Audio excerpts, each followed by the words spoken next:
बिस्मिल्लाहिर्रहमानिर्रहीम अस्सलातु वस्सलामु अलैका या रसूलल्लाह व अला आलिका व अस्हाबिका या हबीबल्लाह। हम्दो सलाह के बाद अज़ीज़ान गिरामी कदर, मुहर्रमुल हराम के पहले अशरे में और बिलखुसूस 9 और 10 मुहर्रमुल हराम को हमारी अक्सर आवाम कब्रिस्तान जाती है और अपने आइज़ा व अकरबा की कब्रों पर मट्टी डालती है। तो कब्रों पर मट्टी डालने के हवाले से चंद बातें ज़हन नशीन फरमा लें। तो इस ज़िमन में सबसे पहली बात तो ये है कि कब्रों की ज़ियारत के लिए जाना और मरने वालों के लिए बख्शिश की दुआएँ करना ये सुन्नत करीमा है। हुज़ूर अलैहिस्सलातु वस्सलाम का अमल मुबारक भी है और हुज़ूर अलैहिस्सलातु वस्सलाम ने इसका हुक्म भी इरशाद फरमाया है। इब्तिदाई इस्लाम में हिकमत अमली के तहत हुज़ूर अलैहिस्सलातु वस्सलाम ने कब्रिस्तान जाने से मना फरमाया था, लेकिन बाद में फिर हुज़ूर अलैहिस्सलातु वस्सलाम ने इसकी इजाज़त दे दी। और मुस्लिम की रिवायत है, हज़रत अबू हुरैरा रज़ियल्लाहु ताला अन्हु रावी हैं। मुस्तदरक अल हाकिम में हज़रत अनस रज़ियल्लाहु ताला अन्हु रावी हैं। हुज़ूर अलैहिस्सलातु वस्सलाम ने फरमाया कि मैंने तुम्हें कब्रों की ज़ियारत से मना किया था, अब तुम कब्रों की ज़ियारत के लिए जाया करो क्योंकि ये आखिरत की याद दिलाती है। इसलिए कब्रिस्तान जाना सुन्नत करीमा है। दूसरी बात यह है कि कब्र ज़मीन से बुलंद रखना ये भी सुन्नत करीमा है। ज़मीन में और कब्र में फ़र्क होना चाहिए ताकि आने वाले को पता चल सके कि कहाँ ज़मीन है और कहाँ कब्र है, कहीं जाने में कोई कब्र की बेहुरमती ना करे। इब्ने माजा की रिवायत है, ताजदार कायनात सल्लल्लाहु अलैहि वसल्लम ने फरमाया कि चिंगारी और तलवार पर चलना मुझे इससे ज़्यादा पसंद है कि मैं किसी मुसलमान की कब्र पर चलूँ। यानी बंदा मोमिन की कब्र पर चलना ये तलवार और चिंगारी पर चलने से ज़्यादा सख्त है, इसलिए कब्र ज़मीन से ऊँची होनी चाहिए। अब तीसरी बात यह है कि कब्र कितनी ऊँची होनी चाहिए। तो अहमद बिन हम्बल की रिवायत है, हज़रत जाबिर रज़ियल्लाहु ताला अन्हु रावी हैं, फरमाते हैं हुज़ूर अलैहिस्सलातु वस्सलाम ने कब्र को ज़मीन से एक बालिश्त बुलंद रखा और ख़ुद हुज़ूर अलैहिस्सलातु वस्सलाम की कब्र मुबारक जब सहाबा इकराम ने बनाई तो वो भी ज़मीन से एक बालिश्त बुलंद थी। अब एक बालिश्त से मुराद ये है कि छोटी उंगली के नाखून से लेकर अंगूठे के नाखून तक, इसको एक बालिश्त कहते हैं, जिसे पंजाबी में एक गिठ भी बोलते हैं। और आसान लफ्ज़ों में यूँ समझ लें कि एक बालिश्त चूँकि 9 इंच की होती है, इसलिए कब्र ज़मीन से 9 इंच बुलंद रखना ये सुन्नत करीमा है। अब कब्रों पर मट्टी डालने के हवाले से 3 बातें होंगी।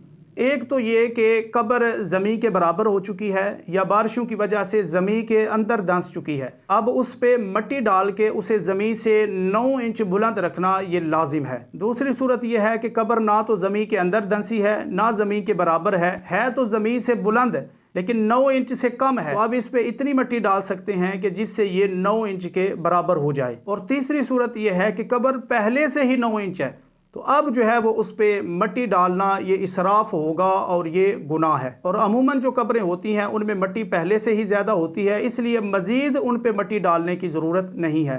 इसी तरह हमारे यहाँ मुहर्रमुल हराम में ही या इसके पहले अशरे या 9 और 10 मुहर्रमुल हराम को ही कब्रिस्तान जाकर मट्टी डालने का ये जो रवाज बन चुका है, इसका कुरान और हदीस में बतौर ख़ास कहीं भी जिक्र नहीं है, बल्कि साल में जब चाहें आप कब्रिस्तान जा सकते हैं और अगर ज़रूरत हो तो फिर आप साल के जिस दिन चाहें कब्रों पे मट्टी भी डाल सकते हैं। अब मुहर्रमुल हराम को ही या 9 और 10 को ही कब्रिस्तान जाकर मट्टी डालने को कोई लाजिम और ज़रूरी ना समझे, और लाजिम और ज़रूरी समझे बगैर अगर कोई जाता है और मट्टी डालता है तो इसकी भी गुंजाइश मौजूद है। और फिर यह भी देखा गया है कि घर के जो ख़ास तौर पर बुज़ुर्ग अफराद होते हैं, माजरत के साथ मैं अर्ज़ कर रहा हूँ, वो भी अपने बच्चों को पाबंदी के साथ और सख्ती के साथ कब्रिस्तान भेजते हैं कि जाओ जाके कब्रों पर मट्टी डाल के आओ। इतनी सख्ती मस्जिद में भेजने के लिए नहीं की जाती जितना कब्रिस्तान जाकर मट्टी डालने पे की जाती है। तो बहरहाल इसको शरीयत की पाबंदी ना समझा जाए और अगर ज़रूरत हो तो फिर ही कब्रों पे मट्टी डाली जाए। अब इसी हवाले से एक और बात भी है कि कब्रों पे फिर ये जो पानी छिड़का जाता है, कुछ जाहिल समझते हैं कि शायद ये इसलिए छिड़का जाता है ताकि कब्र में मरने वाले को ठंडक महसूस हो, तो ये एक जाहिलाना बात है, इसका दूर दूर तक भी दीन के साथ कोई ताल्लुक़ नहीं है। हाँ, इब्ने माजा की रिवायत है, हज़रत अबू राफ़ी रज़ियल्लाहु ताला अन्हु रावी हैं, फरमाते हैं कि जब हुज़ूर अलैहिस्सलातु वस्सलाम ने हज़रत साद रज़ियल्लाहु ताला अन्हु को सर की जानिब से कब्र में उतारा तो फिर बाद में हुज़ूर अलैहिस्सलातु वस्सलाम ने कब्र पे पानी छिड़का था।